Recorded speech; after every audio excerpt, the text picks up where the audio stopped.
বা বেয়া লাগে মাৰ কাৰণে। তেওঁ অসুখীয়া মানুহজনী আজিৰ বুলি নহয়, যিহেতুকে মই ক্লাছ 7ত থকাৰ পৰা বহুত দীঘলীয়া এটা সময়, সেই সময়খিনিত ঘৰ এখনক বা নিজক কেনেকৈ মেইনটেইন কৰি পেলাই আজি স্থিতি পাইছোঁ সেইটো একমাত্ৰ মই জানো, বা যোনে তেনেকুৱা এটা পৰিস্থিতিৰ মুখামুখি হৈছে তেওঁ বুজি পায়।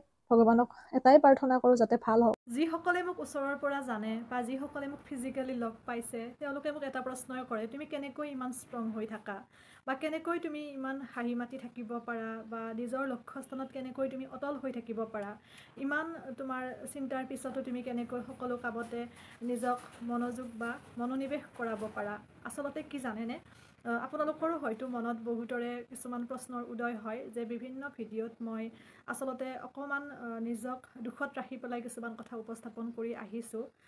এটা কথা, দুখ প্ৰত্যেকৰ জীৱনতে থাকে কম বেছি পৰিমাণে, হতাশাও থাকে, কষ্টও থাকে, অভাৱো থাকে, নহয় জানো?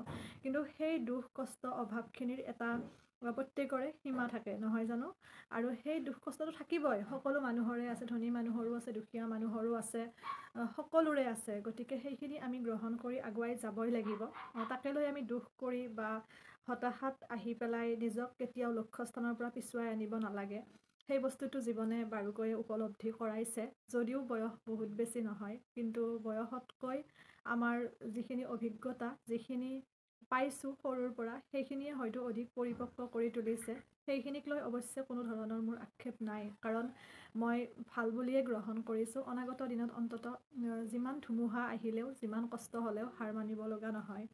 মোৰ দুখ কষ্ট কি বা তেনেকুৱা যদি আপোনালোকক ক'বলৈ যাওঁ, বাকী বিশেষ একো নাই। অভাৱ অভিযোগ সেইটো সৰু কথা থাকেই মানুহৰ এটা সময়ত, আৰু সময়ৰ লগে লগে সেইটো নোহোৱা হৈ যায়, সেইটো ডাঙৰ কথা নহয়। মোৰ সকলোতকৈ দুখৰ কথা যদি আপোনালোকক মই ক'বলৈ যাওঁ, যিহেতুকে মানুহৰ প্ৰত্যেকৰে আটাইতকৈ নিস্বাৰ্থ মানুহ দুগৰাকীয়ে হ'ল পিতৃ মাতৃ, বা সন্তানৰ বাবে আটাইতকৈ ছাপোৰ্ট কৰা বা সহযোগ কৰা মানুহ দুজনেই হ'ল পিতৃ মাতৃ, নহয় জানো?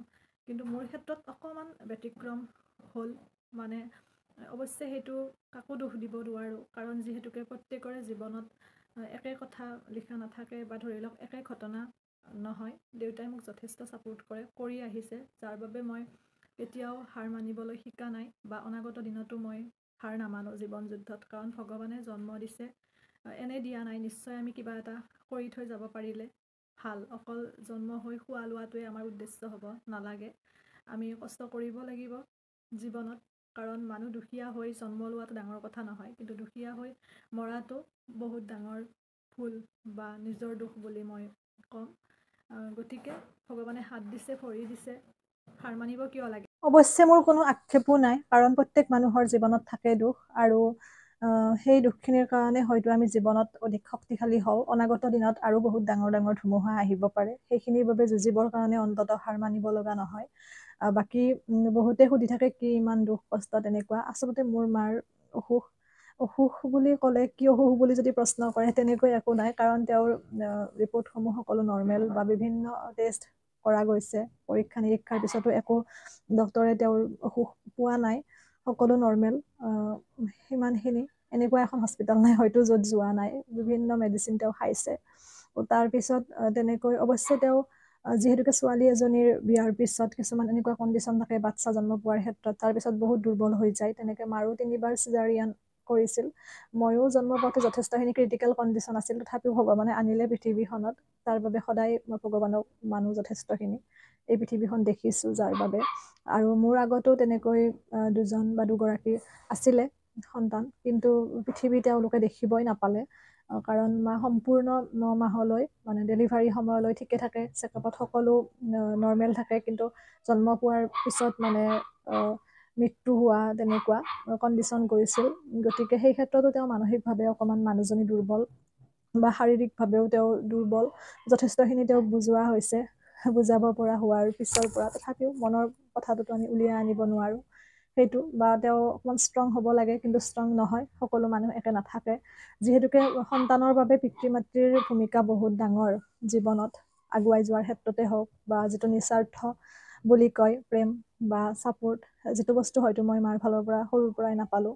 একো নাই, তেওঁ যে সংস্পৰ্শত আছে, তেওঁক পাইছোঁ, সেইটোৱে বহুত ডাঙৰ কথা বুলি মই ভাবোঁ। সিমানখিনি। কেতিয়াবা অকণমান বেয়া লাগে, কাৰণ কষ্ট হয় জীৱনত, যিহেতুকে গোটেইখিনি কৰি মেলি নিজক আগুৱাই নিয়াটো বহুত কষ্টকৰ, যিটো বস্তু মই বুজি পাইছোঁ।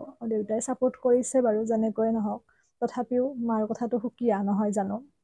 সেইখিনি অন্ততঃ ভগৱানে যে পঢ়ি শুনি এইখিনি পোৱালৈকে অন্ততঃ মোক হাৰ মানিবলৈ দিয়া নাই, তাৰ বাবে সদায় ভগৱানৰ ওচৰত মই শতকোটি প্ৰণাম জনাওঁ।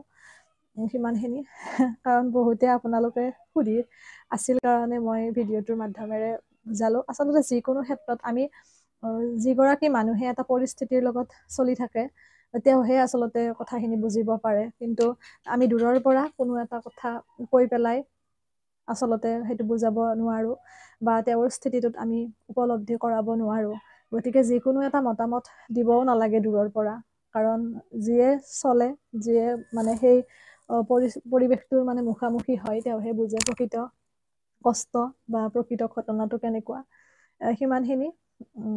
সেয়াই আৰু, কাৰণ বহুত কৰিলোঁ, বহুতখিনি তেনেকে আজি আহি পেলাই এইখিনি স্থিতি পাইছোঁ। আপোনালোকেও বহুত মৰম দিছে, যদিও এইবোৰ মোৰ প্ৰফেশ্যনেলি মই লোৱা নাই ভিডিঅ' বনোৱাটো, তথাপিও বহুত বেছি ধৰি লওক কেতিয়াবা মন বেয়া হৈ থাকিলে বা বিভিন্ন চিন্তা ভাৱনাৰে ঘেৰি থাকিলে অন্ততঃ আপোনালোকৰ যেতিয়া কমেণ্টবোৰ পাওঁ মনটো ভাল লাগে, আকৌ কাম কৰিবৰ কাৰণে নতুন উৎসাহ পাওঁ।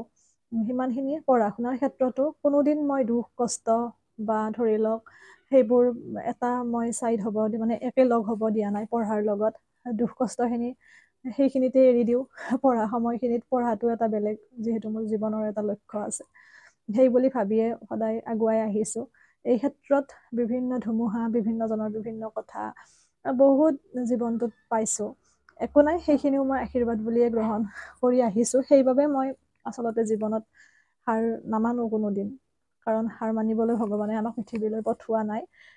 বহুত বিভিন্নজনে বিভিন্ন ধৰণৰ ধুমুহা পাৰ কৰি আছে। এইবোৰ সামান্য, হয়তো মোৰ লগত যিখিনি হৈছে বা আপোনালোকৰ লগত যিখিনি হৈছে প্ৰত্যেকে তেনেকে ভাবিব যে সেইটো একো নহয়, নৰ্মেল।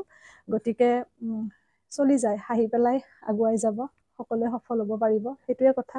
বাকী বেলেগ তেনেকে দুখৰ কথা নাই দিয়ক। অভাৱ স্বভাৱ এইবোৰতো আৰু থাকে জীৱনত, এটা সময়ত আছিল, প্ৰত্যেকৰে থাকে। বাকী অভাৱ থাকিলে বুলিয়ে আমি সেইটো পূৰণ কৰাৰ কাৰণে আমি চেষ্টাও কৰিব লাগিব, কষ্টও কৰিব লাগিব, তেতিয়া সেই দিনটো সকলোৰে একে নাথাকে।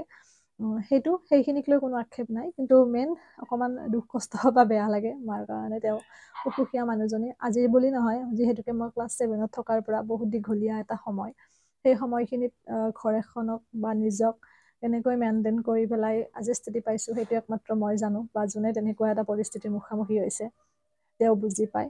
ভগৱানক এটাই প্ৰাৰ্থনা কৰোঁ যাতে ভাল হওক সকলোৰে, মোৰো হওক, সেইখিনি কথা।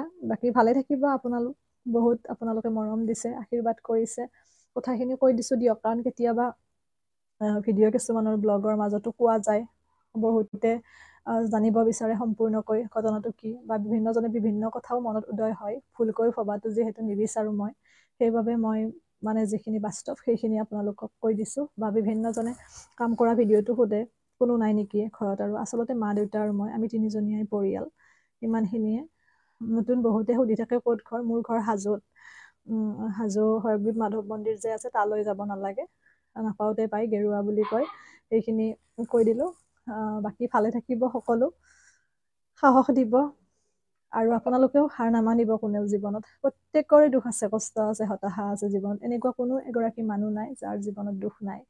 আৰু এটা দুখৰ সুপ্ৰয়োজন, যদি সেইটো নাথাকে পৃথিৱীৰ সকলোতকৈ সুখী ব্যক্তি মই হ'ম, আপুনি হ'ব, সেইটোতো কেতিয়াও ভগৱানে নিবিচাৰে, নহয় জানো। গতিকে এটা দুখ কষ্ট প্ৰত্যেককে জীৱনে ভগৱানে দিছে, আৰু সেইটোৰ লগত আমি মুখামুখি হৈয়ে জীৱন যুদ্ধত জয়ী হ'ব লাগিব। হাঁহিব আৰু আগুৱাই যাব, যিমান দুখ নাহক, যিমান হতাশা নাহক, যিমান কষ্ট নাহক, একো নাই, একো নাই বুলি ক'ব, আৰু ধুনীয়াকৈ সেইটোৰ মুখামুখি হৈ যুঁজ দি পেলাই আগুৱাই যাব, সফলতা আপোনাৰে হ'ব। সেইটোৱে, এৰিছোঁ দিয়ক, ভালে থাকিব। আশা কৰোঁ আপোনালোকে জানিব পাৰিছে কথাখিনি, বুজিছে কিয় মই মাজে মাজে ভিডিঅ'ৰ মাজত এইবোৰ কৈ থাকোঁ।